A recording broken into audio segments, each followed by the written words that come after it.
just a minute. Yeah, okay class. So we were in proto cooperation. ठीक है? Are you noticing बहुत सारे examples आ रहे हैं, तो confusion होने का chance है, okay? पर at least हमें इतना आना चाहिए कि एक topic का एक example तो मुझे आता है, I can write a 2-mark question. But when you go to MCQs, direct example can be an MCQ, okay? और class NEET में भी अगर आप 12th की NCERT टेक्स्ट बुक खोलोगे तो इकोलॉजी बहुत वाइड यूनिट है, बहुत वाइड, तो वहां पे ये सारे एग्जाम्पल इधर उधर करके आएंगे and then they will confuse you. So you must know ये इसका है, ये इसका है.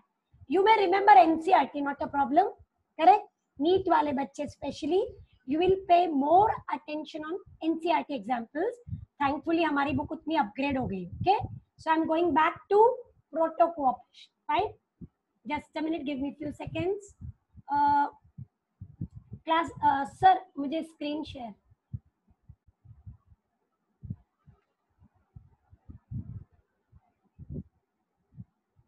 Just a second, ma'am. Yeah. Yeah, now you can do it, ma'am. Okay, thank you, sir. Just give me a second, class. Coming back to you.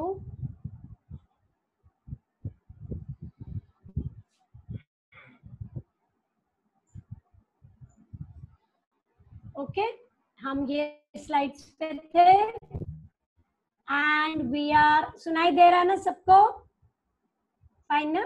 Okay, हमने lichens कर लिया था, यू कमॉट किया, कमर्शियलिज्म किया, प्रोटो कोऑपरेशन पे आ गए थे. ठीक है, look at this, you can see the plover bird. देखिए क्रोकोडाइल है, उसका माउथ ओपन है. Now when the crocodile opens the mouth, imagine small bird daring to go inside. yes, वो अंदर जा रही है बर्ड. ध्यान से देखिए, उसको दिख रहा है आपको, ये बर्ड दिख रही है ना, और ये क्रोकोडाइल का माउथ ओपन है पूरा, तो क्रोकोडाइल विल ईट इट. लेकिन ऐसा नहीं हो रहा है. क्या हो रहा है? Bird is going in and pulling out pieces of flash, leches. Crocodile के माउथ में, गम्स में कभी कभी ब्लड सकिंग पैरासाइट लीच होता है. लास्ट ईयर हमने एनीलिडा में किया था लीच, जो ब्लड को सक करता है, करेक्ट. वो हो जाता है, उसको अटैच है. बर्ड वो लीचेस को पिक करके खा जाती है. तो बर्ड को क्या मिल रहा है? फूड. क्रोकोडाइल को क्या मिल रहा है? बहुत रिलीफ. और उसके दांतों में जो फ्लैश, जो भी फूड, सी क्लास हम तो रोज ब्रश कर लेते हैं ना, तो हम, हमारे फ्लोर बर्ड की जरूरत नहीं है, बट यहाँ पे क्रोकोडाइल के दांत में कुछ फंस गया है, तो वो कैसे निकाल रहा है? Plover bird is helping. Plover is one example, there may be many other birds which removes it. Okay, ये बहुत टिपिकल नाइल क्रोकोडाइल स्पीशीज है, और वहां पे बहुत प्लोवर बर्ड्स होते हैं. So this is often a scene, and the scene looks very you know odd. Crocodile is a carnivore, और वो इसी बर्ड उसके अंदर जा रही है. बट बेनिफिट किसको है?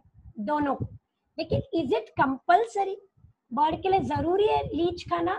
वो कुछ और फूड भी कंज्यूम कर सकते हैं, बट ठीक है, पॉसिबल है तो अच्छी बात है. Proto cooperation is not compulsory, याद रखो. वो म्यूचुअलिज्म में नहीं भेज रहे हम. यहाँ पे क्रोकोडाइल के लिए भी वो कुछ और तरीके से भी फूड कंज्यूम करके कुछ और तरीके से अपने दांत क्लियर रख सकता है. बर्ड ने नहीं निकाला तो भी धीरे धीरे कचरा निकल ही जाएगा, but it is not compulsory. So it is coming under proto cooperation. यहाँ पे पढ़िए, ठीक है. देखिए, plover bird flies in, correct. It may not always do this, may not, and eats bit of food stuck or leeches. Where are the leeches? In the teeth, in the gums. So the plover bird gets a meal. Crocodile को free क्या मिल रहा है? Teeth cleaning. ठीक है, ये limited time के लिए है. प्रोटो कोऑपरेशन, दोनों को फायदा हो रहा है, इसलिए कौन से इंटरेक्शन में जा रहा है? पॉजिटिव. तो पॉजिटिव के 3 टाइप्स बोलिए: mutualism, commensalism, proto cooperation. 2 cases positive positive. Commensalism में पॉजिटिव एंड 0, दूसरे को नुकसान नहीं, फायदा भी नहीं. Am I clear with this? Yes. Then we can move to the next one, competition. ठीक है क्लास, कंपटीशन देखो, पूरा ग्रुप ही चेंज हो गया अब यहाँ। कंपटीशन में very very important, the two species, okay, which are fighting, they are competing. Why they are competing? Either the food is same, resource जो दोनों को चाहिए, मे बी दोनों का खाना सेम है, डियर, काउ एंड हॉर्स, तीनों का खाना सेम है ना, तीनों ग्रास फीड, तो all three will compete, resources same. Example मैं दिखाती हूँ। दूसरा देखिए, इंटरफेरेंस, एक डियर है, उसको लायन भी खा सकता है, लेपर्ड भी खा सकता है, so both are going to compete. So there are two types, resource use कि हमारा फूड सेम है, हमको चाहिए, और एक तो होता है डायरेक्ट इंटरफेरेंस, डियर है उधर, लायन भी है, और लायन के एरिया में लेपर्ड भी इंटरफेयर कर रहा है, तो वो इंटरफेयर भी कर रहा है उधर। तो यहाँ पे ध्यान से देखिए, ये डियर और लायन, सॉरी, लायन और लेपर्ड क्यों फाइट कर रहे हैं? क्योंकि लायन की एक टेरिटरी है, तो वो फाइट कर रहे हैं लेपर्ड से कि why are you entering in my territory. Food उनका कॉमन है, करेक्ट?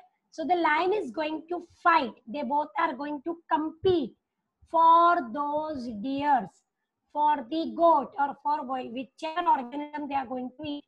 Whenever क्या होता है, टेरिटरी में इंटरफेरेंस होती है। You must be knowing wild animals mark their territory and they don't like other one to come inside.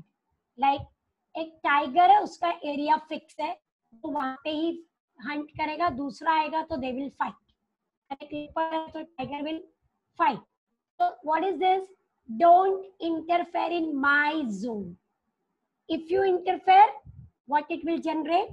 Competition. दूसरा देखो, ये फ्लेमिंगोज है, वेरी ब्यूटीफुल बर्ड्स क्लास, बहुत सुंदर, ओके। दे माइग्रेट, हम कहाँ पर है? बॉम्बे, महाराष्ट्र, करेक्ट? महाराष्ट्र में फ्लेमिंगोज, अगर आप थोड़ा हिली एरियाज में जाओगे, वहां पे फ्लेमिंगोज आते हैं ज्यादातर राजस्थान गुजरात जोन से, वो यहाँ आ जाते, पूरा का सीजन होता है, you can see innumerable number, और उनके जो बहुत ब्यूटीफुल कलर दिखता है, फ्लेम की तरह, reddish pinkish orange colour, okay, वो निकले टूर आते हैं सब जगह। नाउ हमारा टॉपिक है फ्लेमिंगोज। जब आते हैं, they generally come near ponds, lakes, river, और वहां पर हमारे दूसरे ऑर्गेनिज्म हैं, देखिए फिशेस, वो पॉन्ड, लेक, रिवर की जो फिशेस हैं, वो क्या कंज्यूम कर रहे हैं? छोटे छोटे हर्ब्स, algae, और फ्लेमिंगो भी वो कंज्यूम कर रहे हैं। तो वहां पे क्या हो रहा है? कंपटीशन हो रहा है फ्लेमिंगोस के बीच में for that food. What is the common food? algae, छोटे छोटे हर्ब्स, फ्लोटिंग प्लांट्स, और फिश को भी वही खाना है, तो दोनों के लिए क्या हो गया? कंपटीशन। सो कंपटीशन कब होता है? When resources are same, food is same, may be it is water. Suppose आप एक छोटे एरिया में 10 प्लांट उगा दो, छोटे से पॉट में, तो all those 10 plants are going to compete for a common thing called water, for common thing called mineral, that will generate competition. और हो सकता है आपके पॉट में only 2 plants will grow, the other 8 will die, maybe they are unable to compete. So competition is to fight between different organisms for food or for territory or for which they have to share. So और important principle textual है, Gauss competitive exclusion principle. ये line आप by heart करेंगे, it is Gauss competitive exclusion principle, याद रखना है इसको, ठीक है? Are you voice? What is it? Gauss competitive exclusion principle, ठीक है? यहाँ पे देखिए ये वाला। Now what it is? Competition है, ठीक है? अभी कब तक वो टाइगर और लेपर्ड फाइट करते रहेंगे? तो वो क्या बोलते हैं? There is a rule.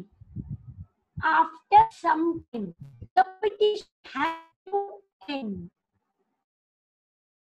मतलब one of these which is stronger or smarter or it better species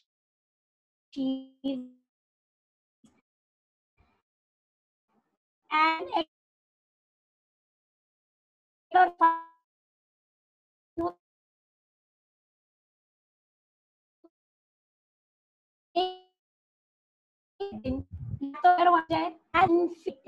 will be excluded by the superior one.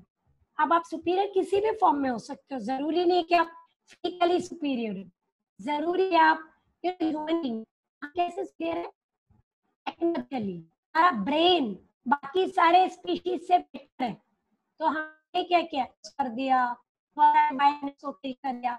So competition में who is winning? We are winning because of brain, because of technological superiority which is because of brain. नहीं तो अगर tiger आ जाए और मैं खड़ी हूं तो क्या होगा? I am going to lose. Do you think I am superior to tiger here? No. Physically am I superior? बिल्कुल भी नहीं. Correct. So what competition says? Gauss क्या बोलता? Gauss says no, one of these species has to lose and the other will win, and that species has to go away, search a new place, find new food, and the competition has to end. Something has to go like that. यहाँ पे उसका example देखिए, ये पेड़ आपको दिख रहा है, वहां पे फर्स्ट वाली इमेज देखिए, येलो कलर के बर्ड्स दिख रहे हैं हमको, बराबर? यस. दूसरी बर्ड आगे सेकेंड देखिए रेड कलर की, and now they are competing competing competing. अब क्या होगा? एक को जाना पड़ेगा. तो और एक चीज हो सकती है शेयरिंग. उन्होंने क्या किया? एरिया डिवाइड कर लिया. देखो अब येलो वाले ऊपर हैं, देखो लीव्स की तरह टिकेट है, शेयरिंग और पार्टीशनिंग. तो कभी कभी हम क्या कर सकते हैं, ठीक है बाबा तुम ये यहाँ पे आओ, मैं यहाँ पे रहूंगा. I am going to eat the leaves, you are going to eat something from the root. I will not come to the root, you don't come to the leaves. So this is called resource partitioning. कभी कभी ऐसा भी होता है organisms time decide कर ले कि इन till afternoon ये ग्रुप आएगा, आफ्टरनून के बाद ये ग्रुप. नॉक्टर्नल डायurnal, कुछ ऑर्गेनिज्म रात को आएंगे वहीं पे फूड के लिए, कुछ ऑर्गेनिज्म डे लाइट में आएंगे. तो जिसको जो मिले, डे लाइट में जिसको मिलेगा फूड वो फूड खाएगा, जिसको नाइट में मिलेगा वो फूड खाएगा. This is called resource partitioning और शेयरिंग. लेकिन यूजुअली क्या होता है, देयर इज फाइट और एक स्पीशीज निकल जाती है, दूसरी वहां पे आराम से रहती. अगर वो नहीं हुआ तो क्या होना चाहिए? Resource partitioning. ये आपका एरिया, ये मेरा एरिया, और ये आपका टाइमिंग है, ये मेरा टाइमिंग है, so they can share it. ठीक है class? Are we clear with competition? Very clear. Exclusion principle समझ में आया? Gause competitive exclusion principle. Class अगर आपको याद है तो डार्विन का भी एक प्रिंसिपल है, सर्वाइवल ऑफ फिटेस्ट. वो भी अप्लाई होता है. जो फिट है वो रहेगा, जो अनफिट है that has to go. Correct? Whoever is fit in whatever way, in whatever way. Class, I repeat, physical fitness हो सकती है, chemical fitness हो सकती है, brain fitness हो सकती है, आजकल हमारे point of view से technical fitness हो सकती है. If you look at us, you all are technologically more advanced. मुझे टेक्निकल यूज कम आएगा तो वो भी फिटनेस हो सकती है. Correct? So what is it? You have to be fit in this competitive world as far as who is concerned, Gauss and Darwin, and both of them say the superior one will win and the inferior will be excluded, thrown out in a competition. Are we clear with this? So this is about competition. अब आ गया amensalism. Is that clear? हाँ, competition loss में आ class. One doubt has come. हमारा group change हो गया. पहला ग्रुप पॉजिटिव चल रहा था, अभी हम किधर है? नेगेटिव में. ठीक है, जब भी कंपटीशन होगा बहुत मेहनत करनी पड़ती है. सी क्लास, आपको लगेगा कि विनर स्पीशीज को बेनिफिट हो रहा है, बेनिफिट हो रहा है, पर उसको बहुत मेहनत करनी पड़ रही है ना उधर, क्योंकि अननेसेसरी कोई दूसरा भी आके घास खा रहा है, कोई दूसरा भी आके डियर को खा रहा है. तो कंपटीशन में क्या होता है? मेहनत लगती है. अभी आपका एग्जांपल लीजिए. You are going to compete, you are going to appear a NEET का एग्जाम और जेई एग्जाम, करेक्ट? अब क्या होगा? साल भर आप पढ़ोगे, बहुत मेहनत करोगे. What is that? A competition. Now some of you will get the seat, some of you will not get the seat. मेहनत तो की ना आपने, बिना मेहनत के मिला क्या? नहीं. तो मेहनत हो रही है ना बिकॉज ऑफ कंपटीशन. तो कंपटीशन में बेनिफिट नहीं होता. सपोज कंपटीशन नहीं हो तो अच्छा है ना, आराम से रहना मिलेगा. पर वैसा सिचुएशन नेचर हमको नहीं देता. So competition comes in negative example. ठीक है, इट्स एग्जाम्पल ऑफ नेगेटिव. एक को बेनिफिट नहीं हो रहा है, उसको फायदे के लिए बहुत मेहनत करनी पड़ रही. Are you getting it? Amensalism. देखो उसके दोनों साइड में एक नेगेटिव दिखा और एक जीरो भी दिख रहा है.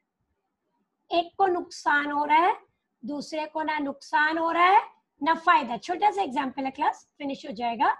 अमेंशियलिज्म is a relationship between two or more organism in which one organism inhibits, मतलब रुकाता है या नुकसान करता है दूसरे का, पर उसको ना खुद बेनिफिट होता है ना नुकसान होता है. यहाँ पे आ जाए. ये बहुत टिपिकल एग्जाम्पल है ब्लैक वॉलनट ट्री का. ब्लैक वॉलनट ट्री ज्यादातर आपको ऐसा अकेला दिखेगा. एक बड़े एरिया में एक बड़ा ट्री ग्रो है, ठीक है, अकेला. उसके आजू बाजू में छोटे मोटे पेड़ वगैरह जल्दी नहीं दिखते. क्यों? ब्लैक वॉलनट ट्री क्या करता है? उसके रूट्स इतने वेल डेवलप्ड है that they release a chemical. They release a chemical juglone. Juglone दिखा आपको? जुगलॉन, ओके, जो सॉइल में मिक्स है. और वो किसने रिलीज किया? ट्री के रूट्स में. ठीक है. अब दूसरे जो प्लांट है वो उसको टॉलरेट नहीं कर. तो छोटे छोटे प्लांट जो उस ट्री के जितने बड़े नहीं है वो उसको टॉलरेट नहीं कर सकते. जैसे हमें दिया है टमेटोज, एग प्लांट्स, करेक्ट. वो उस जुगलन की टॉक्सिसिटी को टॉलरेट नहीं कर पाते. क्योंकि वो नहीं कर पाते, वो इस ट्री के आजू बाजू में ग्रो करना अफोर्ड नहीं कर सकते. तो ट्री ग्रो हो रहा है अकेला और उसके आजू बाजू में कोई भी ग्रो नहीं हो रहा है. ट्री को कोई बेनिफिट हुआ क्या स्पेशल? नहीं. बल्कि छोटे मोटे प्लांट ग्रो होते, वो डिकम्पोज होते तो उसको ह्यूमस मिलता, फर्टिलिटी मिलती, वो भी नहीं मिल रहा है. So tree is getting no benefit.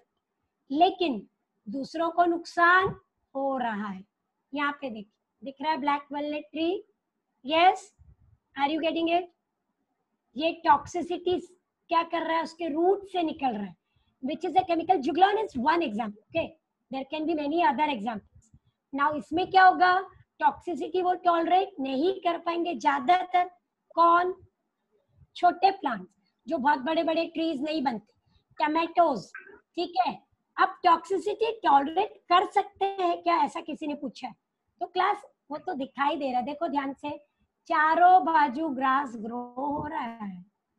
तो हमारा जो लॉन ग्रास है, साइनोडॉन, देखो चारों बाजू ग्रास दिख रहा है, वो आराम से ग्रो हो रहा है, उसको कोई प्रॉब्लम नहीं है. Are you getting it? देखो यहाँ पे भी छोटे छोटे पेड़ नहीं ग्रो रहे, हर्ब्स नहीं ग्रो रहे. जैसे आप सोचोगे ब्लैक वॉलनट ट्री के नीचे में छोटा सा एक प्लांट ग्रो करूंगी, नहीं, फ्लावरिंग प्लांट नहीं है, लेकिन घास है, हाँ, वो ग्रो हो रहा है. करेक्ट. आप सोचोगे, take one more example, neem. You know neem tree? Neem tree itself is so strong कि वो ब्लैक वॉलनट ट्री के साथ ग्रो हो सकता है, लेकिन फिर वो बड़े ग्रुप में. Neem tree itself is a big tree, उसका इफेक्ट नहीं होता ब्लैक वॉलनट ट्री को, आराम से टॉलरेट कर सकता. So this is a typical example of amentialism. ठीक है क्लास, हमारे टेक्स्ट बुक में इमेज नहीं है, so you just remember amentialism. ठीक है, black polarity is a very unique exam. तो हमने आज क्या क्या कर लिया जरा एक बार देख लेते हैं. कैसे देखना है, यहाँ पे देखना है. Just give me a second, मैं आपको बैक टू वो टेबल लेके जा रही हूँ. देखो पॉजिटिव में क्या किया आपने, mutualism, commensalism, proto cooperation. Negative में क्या किया, कंपटीशन, अमेंशियलिज्म. अब इसके बाद क्या आने वाला है, पॉजिटिव नेगेटिव. ठीक है, वो हम नेक्स्ट लेक्चर में करेंगे. मैं आपको क्लाउन फिश वाली इमेज भेज दूंगी जो यहाँ पे नहीं थी. करेक्ट क्लास, अगर आप ये टेबल देखेंगे, देखो हमने कितना कर लिया है. म्यूचुअलिज्म किया, कमेंशियलिज्म किया, प्रोटो कोऑपरेशन किया, अमेंशियलिज्म किया, और लास्ट वाला देखो कंपटीशन कर लिया. ठीक है, are we getting it, are we understanding this? So we will be moving to the next one next time. Is it very clear? Have you understood? I'm coming back to you. Okay class, so you could see many examples. I hope you have understood. I will be forwarding the homework to you. ठीक है, homework थोड़ा सा ज्यादा भेजूंगी आज ताकि आप example book से लिखें. Okay, I hope you are writing and reading the textbook also. Class, textbook reading is compulsory. We don't have any option. Please write it and read it. ठीक है, क्योंकि अभी डायरेक्ट लेक्चर आपका generally Monday होता है. So I will try to give a little longer homework ताकि आप थोड़ा थोड़ा हर रोज कर सको. Okay class, sure, we'll end up here. Probably in the next lecture ये चैप्टर खत्म भी हो जाएगा हमारा. Okay, ये चैप्टर एंड हो जाएगा नेक्स्ट लेक्चर में, तो हम न्यू भी बिगिन कर लेंगे. ठीक है, thank you for today, thank you so much. Okay, bye class.